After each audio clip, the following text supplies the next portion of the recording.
Narito na naman ang mainit na balita mula sa mundo ng politika. Umiinit ang usapin online matapos ang panibagong kilos ng mga netizens na tila nagkakaisa na laban sa kasalukuyang administrasyon.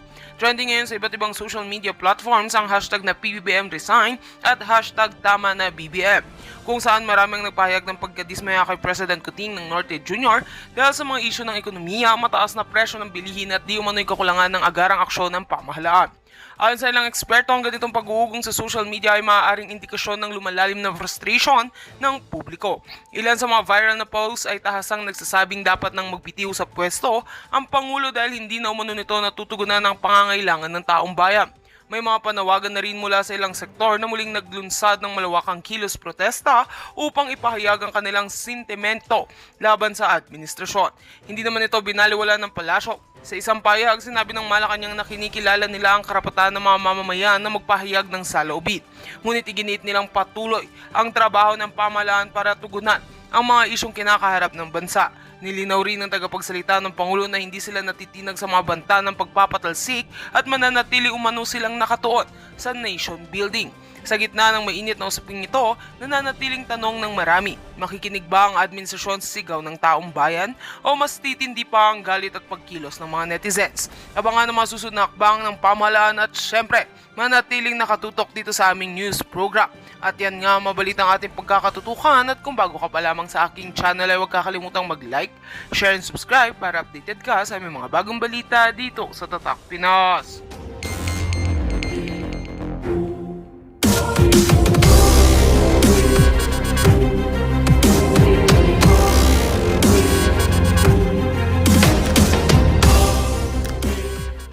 Kapag panganak sa akin before him, you know, may ganyan tayo, 'di ba? I Yeah. think it's culture, no? Culture. Culture It's yan. culture. Sa atin. Yeah, culture. Then, kasi nga graduating ako, I have to stop one semester kasi bawal naman buntis mag-aral, you know, in a Catholic Malaki. university. Ah, Okay? Yes, sa At atin. that time bawal. I don't know now, At that time bawal. So tinago ko yung pregnancy ko. Palangga. Yeah. Tinago ko yung pregnancy ko even to my parents. Kasi kilala ko ang tatay ko. Sasabihin niya yan, ipupush ako niyan magpakasal. Sa tao. To cover the kahihiyan, okay, ng pamilya. At I don't believe in that. Sabi ko, no way. Sabi ko, doesn't mean the marriage is the solution for this. Sabi ko, and doesn't mean having a child is the hindrance to my success. Sabi ko, no way, I will never do that. And luckily, gratefully, that my family is in the US, my aunt, my cousins, supported me financially because wala pa akong trabaho at that time. I was still a student. Pero sinusuportahan nila ako kasi nga, kilala din nila yung tatay ko. Kung anong capabilities ng tatay ko. Kung anong pwede niyang gawin. Okay? So to protect me, they supported me financially at the time. Okay? I'm truly grateful of them. For sure, But anyway, nanonood sila. oo, I can imagine nanonood sila. Thank you, auntie and ates. Salamat jud kaayo. For my whole life, I will really tatanawin ko yung utang ng loob sa inyo dahil na-save nyo ako from a forced marriage and, you know, to continue my desire to be successful to graduate in the university. And you know what? Kailan lang nalaman ng parents ko that I have a child? Nanganak na ako, 6 months old na yung baby ko. 6 months old bago nila nalaman na may anak ka na. Yes. Ano And yung naging reaction nila? Go ahead. My father was happy. And you know what he told me? Sheena, ano sa Tagalog? I'm proud of you. Ano tawag? Tagalog? Bisaya nga. Sige, ita-translate ko. Bisaya, ita-translate ko. Teka na. Kahit na Bisaya, teka lang. I am proud of you. That's the Bisaya of I'm proud of you. But anyway, hanga ako sa'yo, Sheena. Kasi, I respect you kasi nga, meron akong gantong decision. Kasi daw, pag hindi ko daw ginawa yun dati, kung hindi ko daw yun sinikreto, and true enough talaga mangyayari yun. Pipilit ka niya. Yes. Pero he is happy of my decision, okay? And then he really admire me na ganun ang ginawa ko. Hindi niya ako itiniwali of whatever, or ano ba, denounce, you know, as a daughter. Mm-mm. Ay, pag dinounce ka niya, baka i-denounce mo rin siya. No, just kidding. Okay. Pinapatawa lang kita because of the story mo. Okay, go ahead, Palangga. Yeah. Okay, and then finally, nabuntis ako kay Francis, and then go on and so on. Sa Cebu pa kami at that time. And during at that time, and then 3 days ako sa Ormoc kasi nga tinutulungan ko na sila auditing sa company ng parents niya at kay Francis kasi nagsimula yan sa Ormoc. That was 2010. Starting 2010, buntis ako noon na kay Shania. Yung daughter business ko. nila sa government, tama ba? Yeah. Okay. Mac Builders at that time. Yeah, wala pang PMI at that time. Wala pang premium mega structure. Maliit pa yun. And I at that time I admire Francis kasi ang goal niya is tutulungan daw niya yung parents niya. Sabi ko, wow, that's nice naman. No. Sabi ko, that's nice naman. Pero kaya nakuha niya yung support ko at sympathy. You know? And even at that time gusto ko pa nga mag-proceed as law. Kasi hindi naman sa magaling ata ako sa law subjects ko. So, syempre, gaganon ko na yung sarili ko kasi I love my... You have to love yourself. Yeah, You I have to hug yourself. myself. Yeah, happy Yes. Mother's Day to me. Diba? Yeah, so... Go ahead. I go on, sorry. Okay.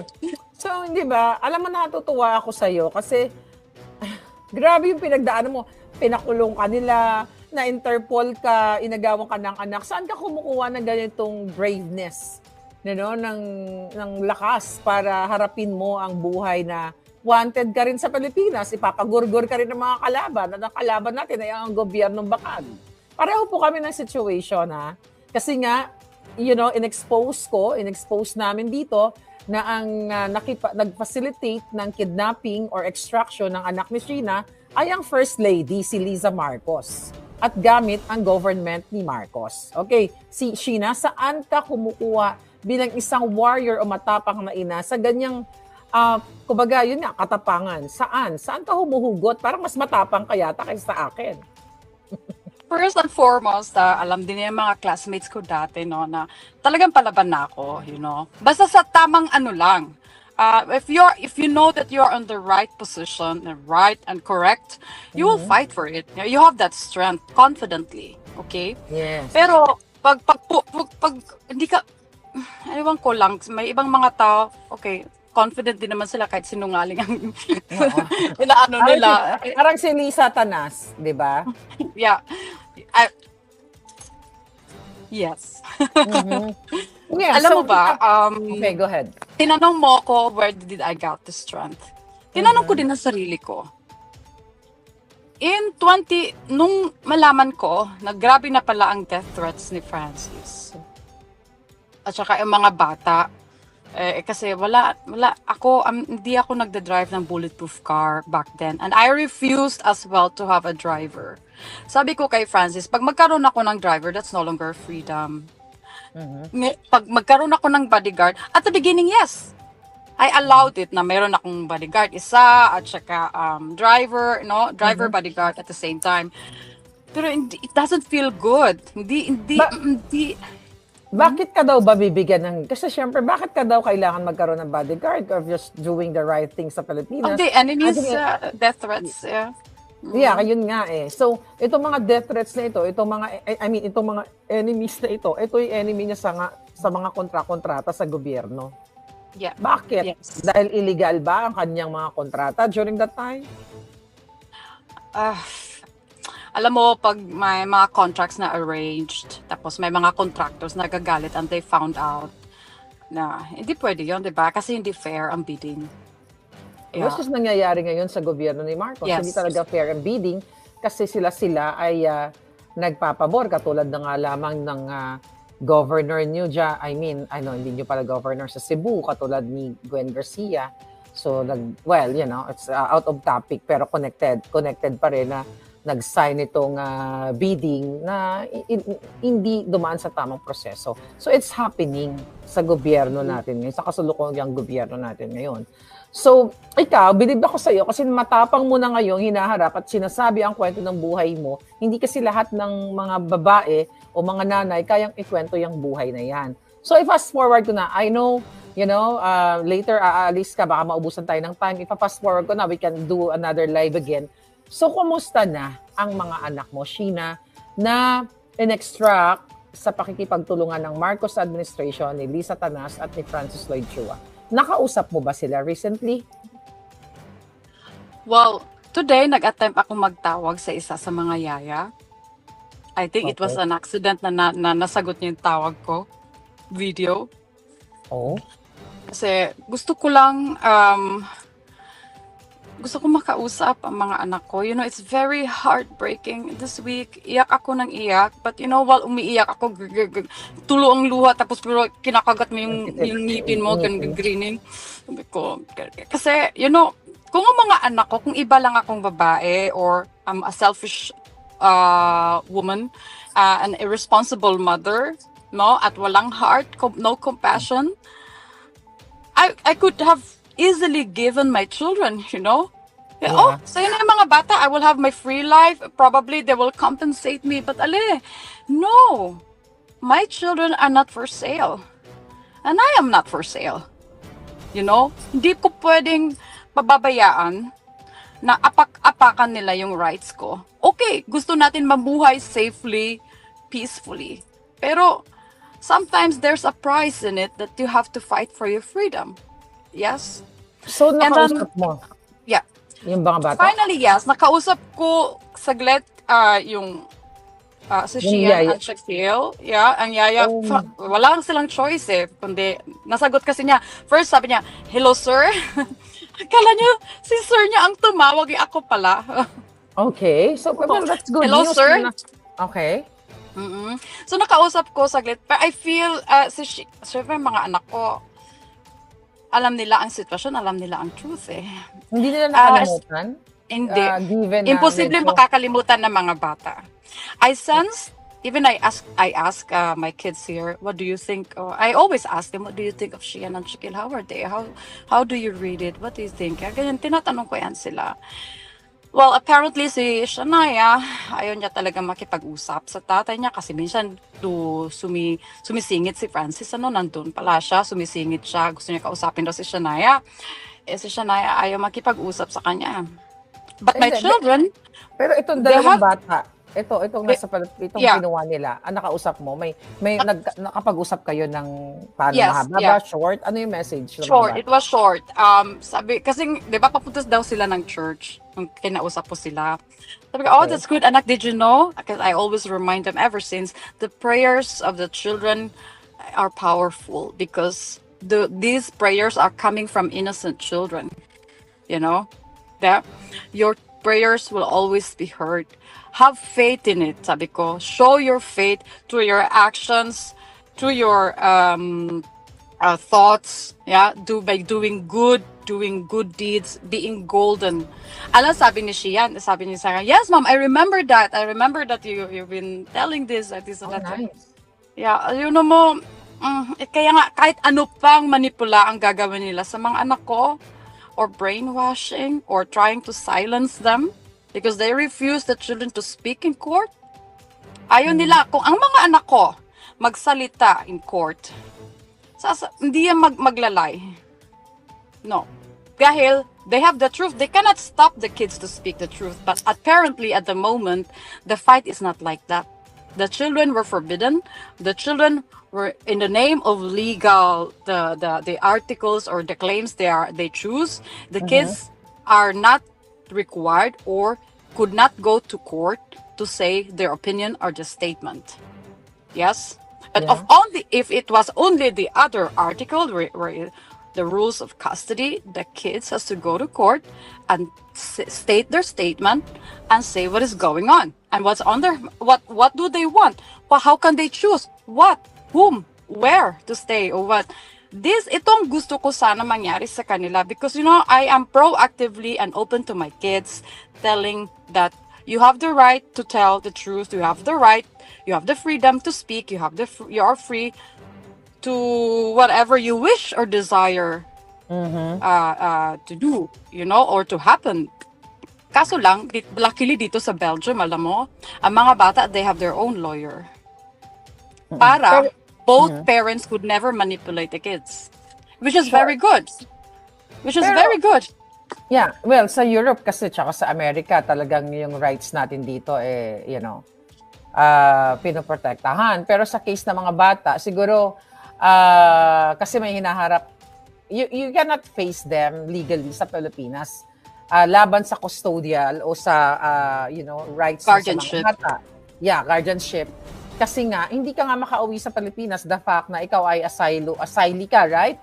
Diyan sa Yeah. Belgium at hindi ka makaampak ng Pilipinas kasi nga kasama ka nga dahil nga galit na galit ang gobyerno. Actually, baka hindi mo alam dahil in-expose natin tong storya na to na ang daming madadamay dito. Even the Vice President Sara Duterte, kung naalala mo, sinabi niya yan na may item sa AFP sa case mo na dinukot ang mga anak mo, in-extract ang mga anak mo by using the government, Marcos government abusive power. 'Di ba? Tinanong ko yan kay Inday Sara kung naalala mo. So ang dito, ang napakahaba nito kung itatake lang, kung ito ay kukuhain lang ng mga media na concern sa karapatan ng mga bata, karapatan ng kababaihan o karapatang pantao at yung pang-aabuso na ginawa sa iyo. At talagang ito po ay big news. The fact na ito ay dinala mo sa international ang issue at pinresent mo yung video ni Lisa Tanas, ni Lisa Marcos, yung mga text messages, the reason why nabigyan, na-approve ka or na-grant ka ng asylum visa. That's why you're enjoying your freedom dyan sa Belgium. So, ang aking katanungan, I know kasi, meron kang event with your kids later, palangga. So, dahil Mother's Day ngayon, okay?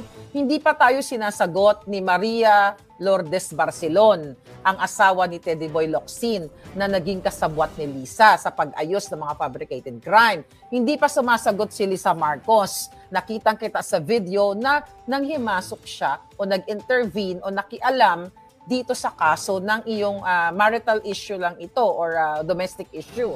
So dahil Mother's Day ngayon at nakikita ko talaga yung tapang mo and I'm glad na you're still fighting dito sa mga mapang-aping gobyernong ito. Although dahil nga it just so happened kasi nakaibigan nila yung partner mo eh. Kaya ito yung nangyayari ngayon sa iyo. So, ang pinaka-importante siguro na malaman ng taong bayan, as a mother, ano ang pwede mong emensahe sa mga kababaihan, sa mga nanay na Pilipino, at dito sa dalawang ina na very visible, na nakialam talaga o naging powerful yung role nila sa pag-kidnap ng anak mo. Kay Maria Louie Barcelon, na asawa ni Teddy Boy Locsin, at kay Lisa Marcos. Well, unang-una kong batiin ang mga brave mothers,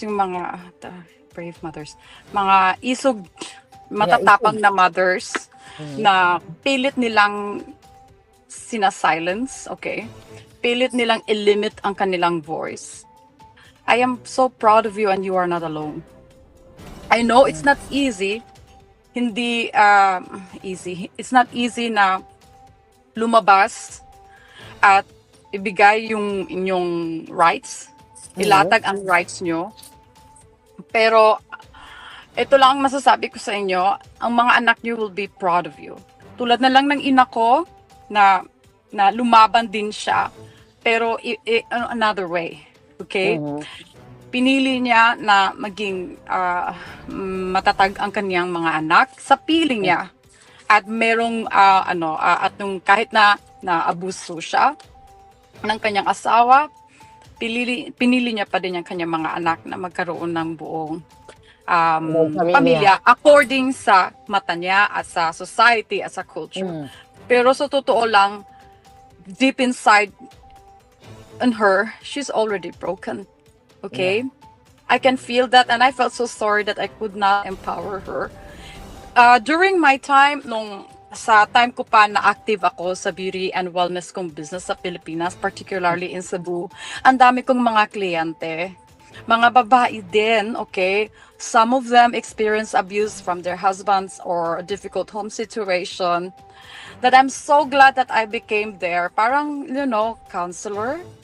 parang counselor na din, nagka-counsel sa kanila because while you are giving a treatment, anti-aging, to have facials is also to bring back their confidence, right?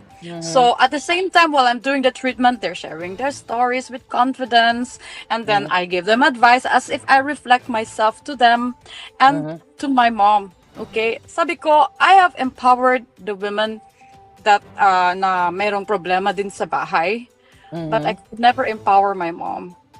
No? Yeah. But yeah, so ang message ko sa kanila na thank you for your trust at sa na encounter ko na mga kliyente ko dati. Salamat sa inyong trust. Minsan nagte-text pa kayo sa akin.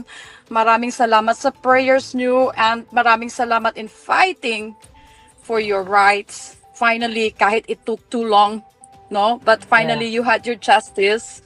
But that's very good and I'm very proud of you. Just stay on, know your rights, stand your right. At saka, huwag niyong i-give up ang inyong mga anak. Kasi silently, kahit hindi nila sasabihin, they ask you to fight for it. Ang mga anak ko vocally are asking me to fight for it. Kahit yung anak ko sa Pilipinas, keep telling me, Mommy, you don't give up, right? You don't give up. Yeah. See?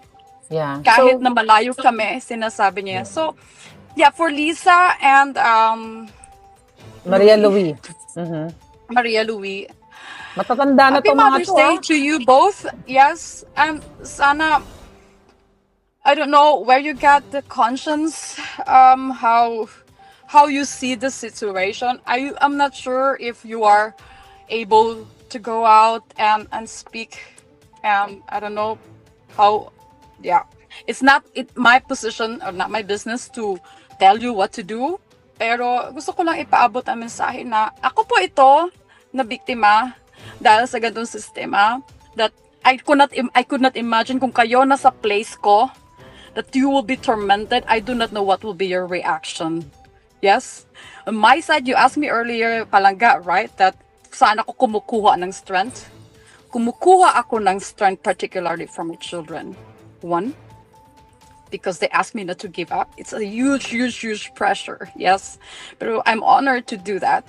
Second, the moment when you are aware what's happening in this world and you know what life is and what's after it, the moment you decided not to be afraid and not to be scared anymore and to face on head on the fear, then you have the true strength. And plus, importante, you have the truth. Because that is a true strength. Yes? Huwag kayong mahiya. Hindi nakakahiya to show your vulnerability with the truth in it. Okay? Hindi yan nakakahiya. In fact, it's a strength that you can already pass on to your next generation. Whatever you had experienced, bad experience in your past generation, don't allow it to carry on to the next generation. Okay? Yeah. Luckily, this time around, malakas ng ating internet and social media, and the children are becoming more aware and more aware. And the children are our future. Please, let's not indoctrinate them. Let's nourish their innocence and then teach them to be resilient. Yes, in a loving way. Okay. Well, so, yeah. Yeah, Sheena, kasi the problem is, ako for so many years, na nag-vlog ako dito, ini-empower ko yung mga kababayan natin na lumaban ng patas, lumaban ng tama. Pero kasi sa case mo, wala kang kalaban-laban. Dahil ang nag-facilitate ng pag-abduct ng mga anak mo, walang iba kundi ang gobyerno ni Marcos. Siguro ang gusto ko bigyan ng emphasis. Ano yung panawagan mo sa ating mga mambabatas? 'Di ba, na gumagawa ng batas para protektahan ang mga inabusong ina katulad mo at ang mga batang inabuso katulad ng mga anak mo. Kasi ulit-ulitin natin na ang reason kung bakit nawalay ang iyong mga anak sa piling mo dahil ginamit ni Liza Marcos ang kapangyarihan ng batas sa maling paraan. So ang panawagan mo sa mga lawmakers at this coming tomorrow ay election na sa Pilipinas. kailangan mo kasi magkaroon ng hustisya ng mga anak mo at dapat ako talaga, I'm here para mapanagot itong si Teddy Boy, yung asawa niya, ang ISAP na sangkot dito, ang DOJ, si Lisa Marcos, si Bongbong Marcos. So ano yung panawagan mo sa mga lawmakers natin at sa mga politikong paulit-ulit na lang tumatakbo, bukas sa lala na naman. So ano ang mensahe mo sa ating mga kababayan also na maaring maging biktima ng Marcos administration? Hindi natin alam. Sa kasalukuyang nag-uusap tayo, may mga panibagong biktima sila. Alam mo, may mga lawyers na very dedicated on what they believe in, dedicated to protect the voiceless people, the helpless people, dedicated to help the vulnerable people, na tumatakbo bilang politiko. I am very proud of them. At sana po ay gawin nilang continue yung tungkulin nila, no? And they are true to their words, not just promises. Natulungan tayo. Kaya nga sila inilagay dyan. And it's a plus nga pala na lawyer sila din. Kasi they'll be able to recreate, to redesign our system. Di kasi mga lawmakers sila, di ba? At saka nakikinig din sila kung anong mga problema sa society natin, sa ating bansa, sa ating community. What can we contribute to help, our nation progress, to help address all the concerns and even the lethal one. Hindi yung pinipili lang dahil delikado ang life natin dyan. Okay? Somebody na hindi takot. Okay? Huwag kayong matakot, please. Kasi meron din namang mga ordinaryo tao tulad natin, kami, na hindi nga kami lawyers, hindi rin kami politiko, pero hindi kami takot. But I can just imagine, sa ating mga politiko na tatakbo tomorrow. So, sana po manalo yung karapat-dapat. Yeah. So, may panawagan ka ba sa gobyerno ni Marcos? At the moment, no. Pero, God bless po for tomorrow's voting. Unfortunately, I could not do that sa ating embassy. I cannot vote. Okay? Kasi nga, the moment I enter to the embassy, that's a Philippine jurisdiction. It's a Philippine territory. Okay? They will gorgor you there. Yeah, and then, kaya nga, hindi ako makapag-defend. Sabi ng lawyer ko, Sheena, you are my living witness. You are the testimony. But, I could never be invited in court and in the embassy because nga, meron itong fabricated charges, di ba? A warrant of arrest. At ito nga, nasa Interpol, di ba? Yeah. So, anyway, God bless po. Alam ko, marami tayong magagaling para sa Senado ngayon, di ba, Palangga? Yes, marami tayong magagaling para sa Senado. I hope, kanina pinag-usapan namin ni Atty. Glenn ang dayaan, pero that's another story, we tackled already. Yeah, so kanina naputol ka. Gusto ka bigyan ng chance na basahin yung letter ng anak mo sa'yo? Oo nga, yeah. Sabi ko, I'm so proud. Kasi it's Mother's Day. Napapaiyak naman. Minsan pa nga, minsan pa nga nagagawa ng breakfast yung anak ko. Alam mo, breakfast in bed. Oh, wow. Napakaswerte mo kasi you deserve it. Kasi I'm very lucky, I know. Yeah. Sabi niya, Happy Mother's Day, Mom. I'm very grateful that you kept fighting for us and to keep us safe. Even when it can be hard sometimes. You still help. You are doing good in your work. And I hope everything goes well and we're able to move. Thanks for being an amazing mom. Oh, that's so sweet naman. Nakakataba ng puso, di ba? Yeah. Basta yung anak ko nga kanina sa video, kinis niya ako sa camera. Ganun siya, oo. Basta you stay strong, ha? Palangga, you stay strong. Looking forward to see you again in Belgium. Me too! Yeah. Please let me know. Kasi para tayong situation, hinahunting tayo ng mga bangag. But I'm glad protected ka dyan sa Belgium at God is good. And I'm praying for you na Keep praying. makuha mo yung justice. But syempre, bago natin makuha ang justice, dapat matapos muna yung panunungkulan ng mga addicts sa Pilipinas. Last words mo sa ating mga kababayan. I mean, Well, salamat po sa inyong prayers, sa inyong sympathy. No, too late akong lumabas kasi kailangan kong pag-isipan ng maraming beses. Luckily, si Madam Maharlika featured my case unexpectedly. I didn't know. It was a surprise for me. At in fact nga, palangga, naalala mo yun nung nanaginip ako.